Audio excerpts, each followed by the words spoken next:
Hi viewers, ఈ షార్ట్లో MCom post graduates వారికి మంచి గుడ్ న్యూస్ ఉన్నటువంటి జాబ్ ఆపర్చునిటీ తీసుకురావడం జరిగింది. Stock exchange board of India దీంట్లో గ్రేడ్ ఏ ఆఫీసర్స్ 56 ఇచ్చారు. ఇక్కడ చూడండి కనపడుతుంది.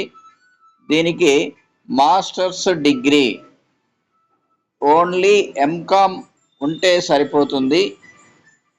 కాబట్టి ఇదొక చక్కటి అవకాశం. ఎంకామ్ కానీ, సిఏ కానీ, కాస్ట్ అకౌంటెంట్ సిఎంఏ కానీ. సో మన సబ్స్క్రైబర్స్ దాదాపు చాలామంది ఎంకామ్ హోల్డర్స్ ఉన్నారు. కాబట్టి దీని గురించి తెలుసుకోండి. ఏమైనా డౌట్ ఉంటే అడగండి, ఇమీడియట్గా మీకు ఆన్సర్ ఇస్తాను. ఇది ఒక చక్కటి అవకాశం. Part A general awareness, English, aptitude ఉంటుంది. పార్ట్ బి కామర్సే ఉంటుంది, మన సబ్జెక్టు. కాబట్టి సో ఇమీడియట్గా దీని గురించి తెలుసుకోండి, సక్సెస్ కండి. All the best.